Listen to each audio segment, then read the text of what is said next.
وَقَضَى رَبُّكَ أَلَّا تَعْبُدُوا إِلَّا إِيَّاهُ وَبِالْوَالِدَيْنِ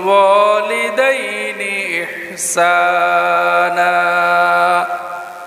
إِمَّا يَبْلُغَنَّ عِندَكَ الْكِبَرَ أَحَدُهُمَا أَوْ كِلَاهُمَا فَلَا تَقُل لَّهُمَا أُفٍّ وَلَا تَنْهَرْهُمَا وَقُل لَّهُمَا قَوْلًا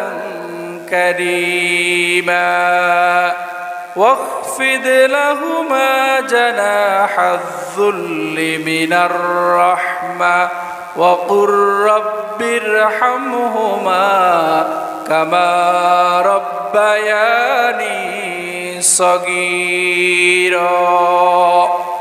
আল্লাহ তাআলা বলছেন وقضى ربك ألا تعبدوا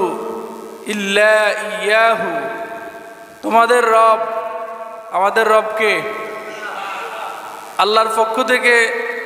চূড়ান্ত ফয়সালা হয়ে গিয়েছে আল্লাহ ছাড়া অন্য কারো জন্য ইবাদত করা গোলামি করা দাসত্ব করা জায়েজ নাই শুধুমাত্র ইবাদত করতে হবে একজনের তিনি কে এরপর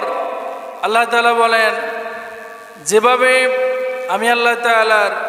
ইবাদতের মধ্যে কাউকে শরীক করা জায়েজ নাই ঠিক তেমনি ভাবে আমার পরে তোমার মা এবং বাবা উভয়ের সাথে তুমি উত্তম আচরণ করবে সুবহানাল্লাহ বলেন এটার গুরুত্ব কম না বেশি আল্লাহ তাআলা বলছেন আমার ইবাদত করার পর মা এবং বাবার সাথে সদাচরণ করা উত্তম আচরণ করা ওনাদের খেদমত করা আমি আল্লাহ তাআলা তোমাদের উপরে ফরজ করে দিয়েছি এখন আল্লাহ তাআলা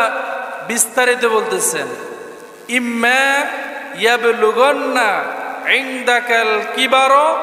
আহাদুহুমা আও কিলাহুমা তোমার মা এবং বাবা দুজনের মধ্যে থেকে একজন অথবা দুজন যদি তোমার কাছে বৃদ্ধ অবস্থায় অসুস্থ অবস্থায় তোমার কাছে থাকে একজন হোক দুজন হোক তুমি তাদের খেদমত করতে হবে এই ফয়সালা কার যেহেতু আমি মা এবং বাবার মাধ্যমে দুনিয়াতে এসেছি তাহলে এই কারণেই মা এবং বাবার কাছে আমি সবচেয়ে